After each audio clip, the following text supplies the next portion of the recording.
주의 무릎 아래 앉아 선한 말씀 들으니 즐겁고도 귀한 곳에 매일 가고 싶으다.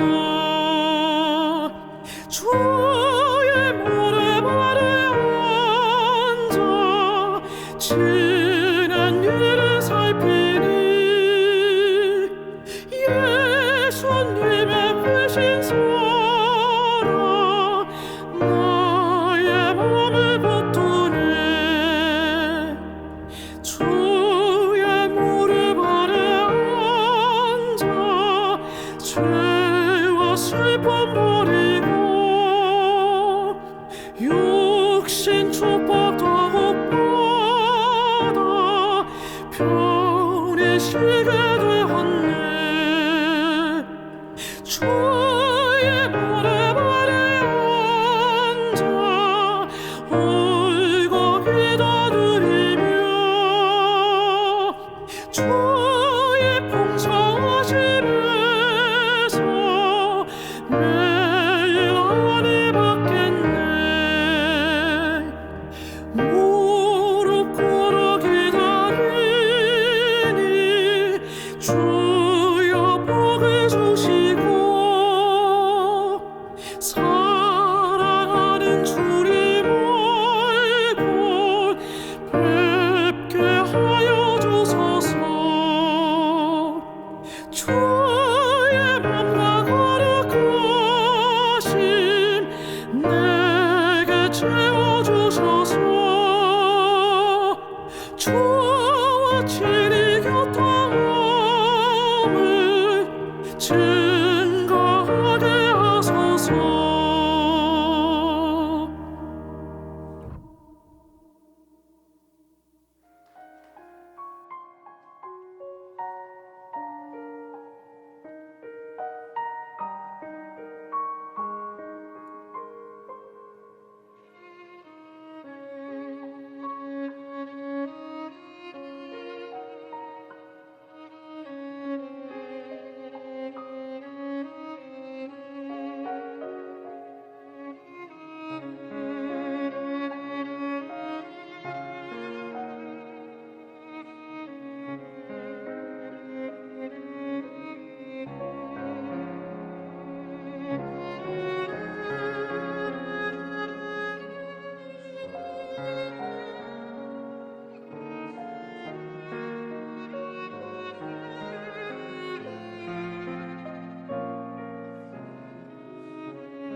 안녕하세요. 우리 모두를 이 저녁 말씀의 자리로 인도해 주신 하나님께 감사드립니다. 여러분, 오늘 저녁에는 말씀과 내 자아가 충돌될 때라는 제목으로 함께 말씀 나누기 원합니다. 특별히 열왕기상 17장에 나오는 사르밧 가브를 통해 얻을 수 있는 중요한 교훈을 두 가지 살펴보기 원합니다. 첫 번째 교훈은 하나님은 우리들에게 부분적인 순종이 아니라 온전한 순종을 원하십니다. 여러분, 열왕기상 17장의 배경을 좀 설명드리자면 이스라엘이 남과 북으로 갈라져 있던 시절에 북방 이스라엘은 아합 왕이 통치하고 있었습니다.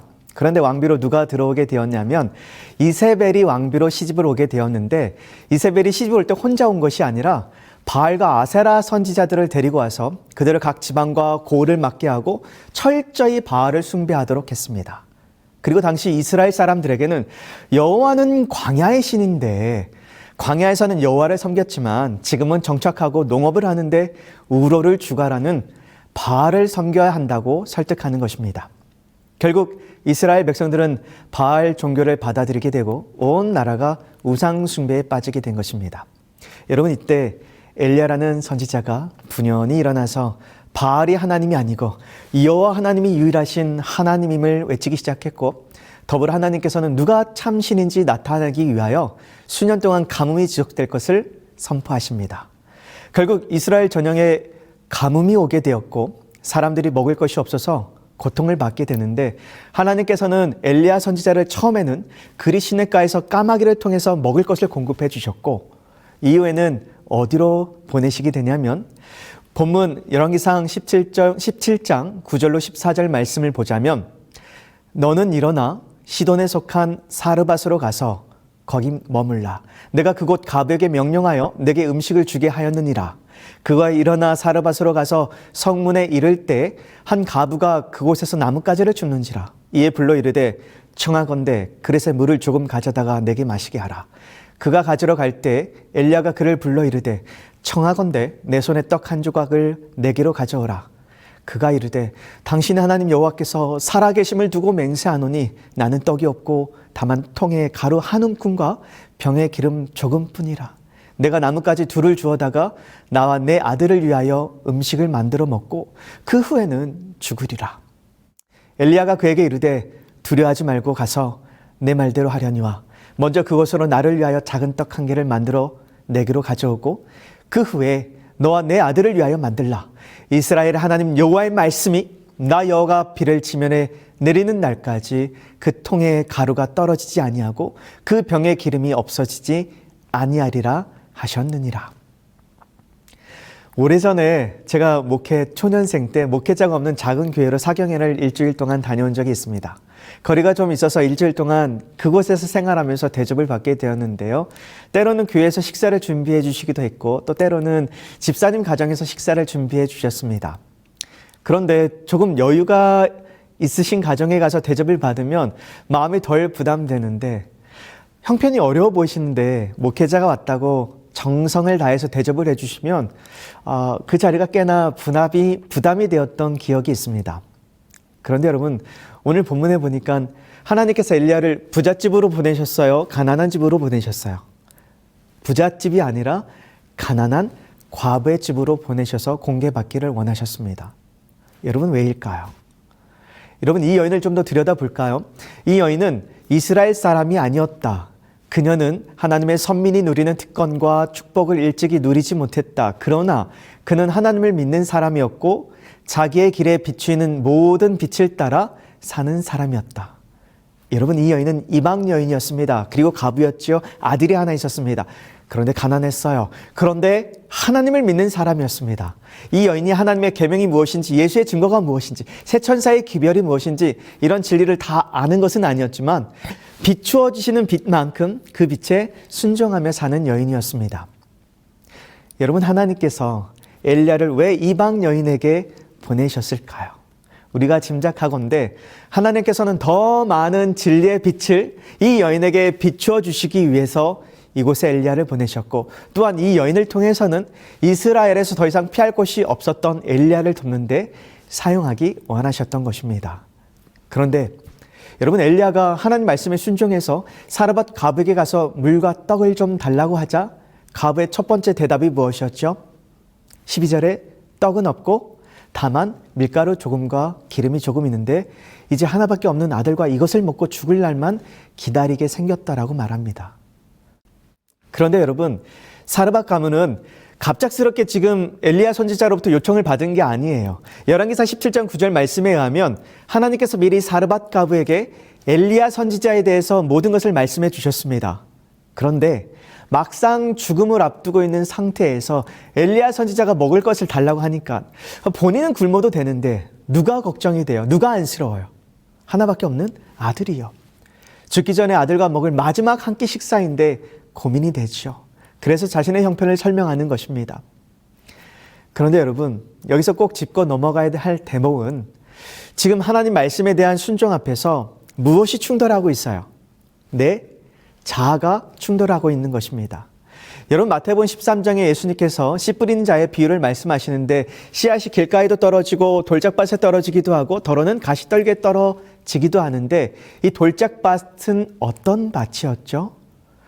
위에는 흙이 보슬보슬 깔려 있지만 그 흙이 깊지 못합니다. 그리고 바로 땅속에 큰 바위가 놓여져 있어서 말씀의 씨앗이 결실을 맺지 못하는 곳이 바로 돌짝밭이었습니다. 그런데 이 바위가 무엇을 의미하냐면 바로 우리의 자아입니다. 그래서 여러분, 우리가 하나님의 말씀에 순종하고자 하나 결국 순종하지 못하게 되는 원인은 말씀과 내 자아가 충돌하기 때문입니다.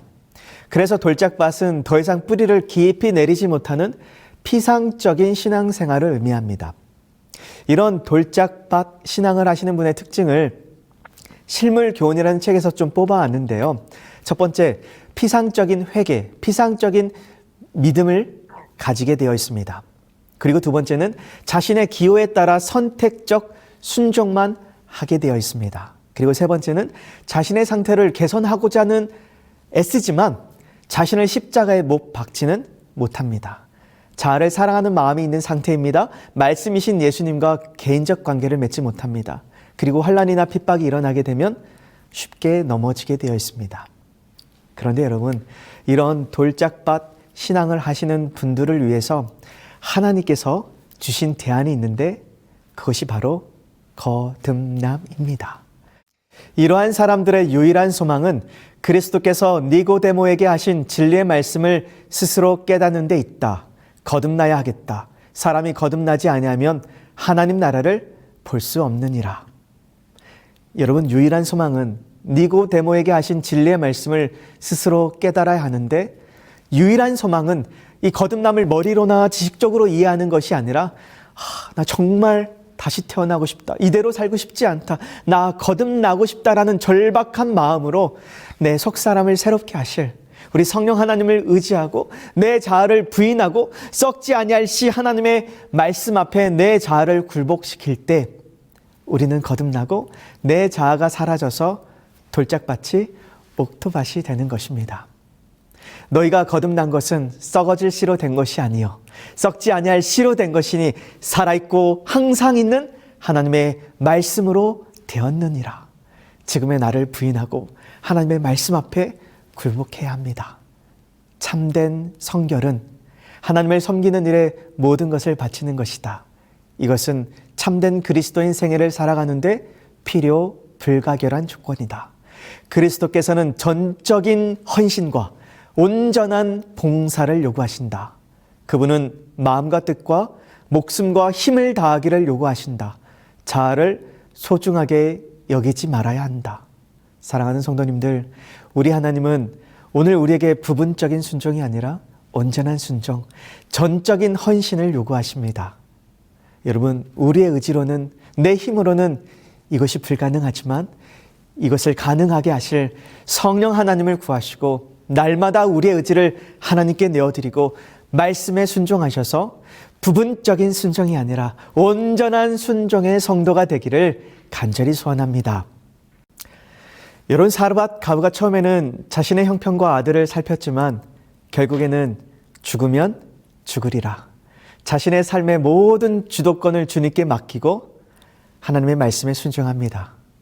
이제 자신과 아이에게 이르러 올 고통을 생각지 아니하고 자기의 모든 필요를 공급하시는 이스라엘의 하나님을 의지하여 엘리야의 말대로 함으로 그 여인은 이 손님을 친절히 대접하라는 최고의 시험에 응했다. 여러분, 오늘 성경에 이름도 없는 한 무명의 이방인 과부 사르밧 여인이 잠깐은 자신의 처지를 망설였지만 자신의 삶의 모든 주도권을 하나님께 맡겨버리고 하나님의 말씀에 순종했을 때 여러분, 하나님께서 어떤 은혜를 부어주시지요? 비가 지면에 내리기까지 그 가정에 음식이 떨어지지 않도록 은혜를 베풀어 주셨습니다. 여러분, 하나님의 일하시는 방식은 이때나 오늘이나 동일하신데요. 우리의 하늘 아버지께서는 계속 당신의 자녀들의 길에 불행 중에 축복이 될 수 있는 기회를 두시며 이 기회를 선용하는 자들은 큰 기쁨을 발견하게 된다. 여러분, 하나님께서 우리 인생의 가뭄 중에 불행 중에 어떤 기회를 주시냐면 하나님의 말씀에 순종할 수 있는 기회, 그리고 그 말씀에 순종함으로 말미암아 따르게 되는 축복을 누릴 수 있는 기회를 주십니다. 여러분, 사르밧 가부에게는 어떤 말씀에 순종할 수 있는 기회를 주셨죠? 여러분, 우리 주님은 냉수 한 그릇에도 상이 있을 것이라고 약속하셨습니다. 아주 지극히 작은 자 하나에게 한 것이 곧 내게 대한 것이라고 말씀하셨어요. 예수님의 이름으로 한 친절한 행위는 다 보상받게 될 것이라고 약속하셨습니다. 여러분, 적은 양식을 나눔으로 가족들의 생명이 보존된 사르밧 가부처럼 하나님의 말씀에 순종하셔서 인생의 가뭄과 불행과 괴로움 가운데서 하나님의 축복을 경험하고 하나님께서 부어주신 복으로 살아가는 재림 성도가 되기를 간절히 바랍니다. 두 번째 교훈은 시련은 우리들의 믿음을 더욱 강하게 만듭니다. 여러분, 사르밧 가부는 통에 가루와 병의 기름이 먹어도 떨어지지 않는 놀라운 은혜를 매일매일 경험하게 됩니다. 그런데 아시는 것처럼 이 가정에 예상치 못했던 먹구름이 찾아오게 되죠. 갑자기 잘 자라던 아들이 병들어 증세가 악화되더니 하루아침에 죽게 됩니다. 여러분, 이런 절망 속에서 사르밧 가부는 왜 내 아들이 죽어야 합니까? 라고 답답함을 토로하면서 18절에 이렇게 환탄합니다. 여인이 엘리야에게 이르되 하나님의 사람이여, 당신이 나와 더불어 무슨 상관이 있기로 내 죄를 생각나게 하고 또 내 아들을 죽게 하려고 내게 오셨나이까? 여러분, 우리도 살다 보면 이런 질문을 하게 될 때가 있죠. 하나님, 정말 믿음대로 살려고 애를 쓰는데 왜 내게 이런 일이 일어납니까? 그런데 여러분, 하나님께서 사르밧 가부에게 이런 시련을 허락하실 수밖에 없는 이유가 있으셨어요. 여러분, 사실 이 여인은 이방인으로서 하나님을 향한 믿음은 있었지만 제대로 된 신관, 제대로 된 믿음을 소유하고 있지는 못했어요. 화인 여사도 사르밧 가부의 잘못된 믿음 때문에 하나님께서 시련을 주셨다라고 말씀하고 있습니다. 여러분, 이 여인의 신앙 상태가 어떠했는지 17장 18절을 보면 알 수 있는데요. 여러분, 이 여인이 하나님에 대한 어떤 신관을 가지고 있었어요? 이방인들이 섬겼던 신처럼 신은 주로 징벌과 재앙을 주는 존재라고 생각하고 있었어요. 또한 당시의 통념적인 생각처럼 자신의 죄 때문에 질병과 재난이 오는 것이라고 생각하고 있었어요. 또한 하나님은 유대인만의 하나님으로만 알고 있었어요. 또한 생명과 치유의 근원은 자연의 힘에서 주어지는 것으로 알고 있었습니다. 그래서 하나님께서는 이 여인의 잘못된 신관, 잘못된 믿음을 알고 아들이 죽는 시련을 통해서 이 여인의 잘못된 믿음을 교정해 주시고 더 밝은 진리의 빛을 비추어 주시기 원하셨던 것입니다. 여인이 엘리야에게 이르되 내가 이제야 당신은 하나님의 사람이시오 당신의 입에 있는 여호와의 말씀이 진실한 줄 아노라 하니라. 아멘. 여러분, 결국 죽었던 아들이 다시 살아나게 되면서 이 여인은 여호와의 말씀에 대한 확고한 믿음을 갖게 되었고 확실한 진리를 갖게 되었습니다. 믿음과 온유와 사랑의 완전한 열매는 흔히 풍파와 역경 속에서 가장 잘 성숙된다. 때때로 우리가 성령의 은혜를 간구할 때 하나님께서는 우리로 이 열매가 가장 잘 발육될 수 있는 환경에 처하게 하심으로 우리의 기도를 응답해 주신다. 그러나 우리는 이러한 하나님의 목적을 이해하지 못하고 이상히 생각하며 낙심한다. 그러나 성장하고 결실하는 과정을 거치지 않고는 아무도 이러한 미덕을 개발할 수 없다. 우리가 직면하는 모든 문제들, 모든 아픔들, 시련들의 원인들을 우리가 다 알 수 없고 왜 이런 시련을 허락하셨는지 하나님의 높은 생각을 다 알 수는 없겠습니다. 그래서 여러분, 우리가 할 일은 하나님의 말씀을 받아들이고 그것을 굳게 붙잡고 우리 자신을 전적으로 그 말씀에 굴복시키는 것이다. 그렇게 할 때 우리 안에서 하나님의 목적이 성취될 것이다. 저희 교회 어느 집사님께서 이런 말씀을 하시더라고요. 청송사과가 마시는 이유는 일교차가 크다 보니까 얼었다 녹았다를 반복하고 햇빛도 타 지역보다 뜨겁고 해서 맛이 있다라는 것입니다. 여러분, 때로는 하나님께서 우리의 속사람이 잘 연결되도록 우리를 역경 속으로 인도하실 때도 있겠습니다. 그래서 이런 말이 있죠. 기적은 믿음을 일으키는 데 도움이 되고 시련은 믿음을 강하게 하는 데 도움이 된다. 여러분, 하나님께서는 여러 시련들을 통해 우리의 믿음을 더 깊고 더 강하게 더 밝은 진리의 빛을 비추어 주시기를 원하십니다.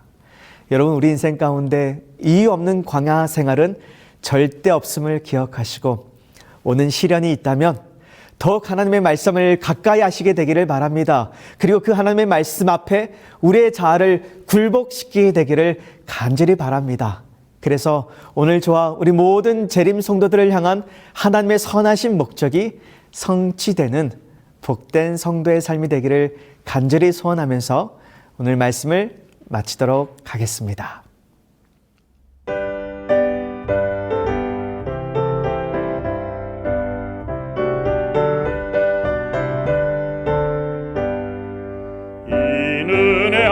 증거하니 보여도 믿음만을 가지고 선을 걸으며 이 귀에 아무 소리 아니 들려도 하나님의 약속 위에 서리라. 걸어가세 믿음 위에 서서 나가세 의심 버리고 걸어가세 믿음 위에 서서 눈 가기에 아무 증거 없어도 이 눈에 보기에는 어떠하든지 이미 얻은 증거를 오늘 믿으며 이 마음에 의심 없이 살아갈 때에 우리 소원 주 안에서 이루리.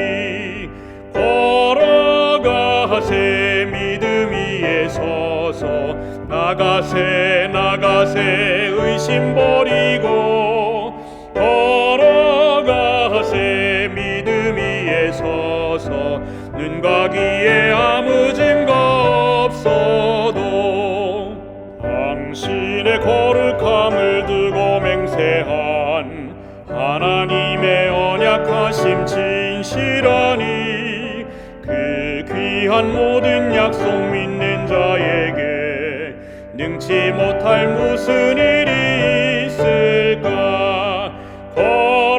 걸어가세 믿음 위에 서서 나가세 의심 버리고 걸어가세 믿음 위에 서서 눈 가기에 아무 증거 없어도.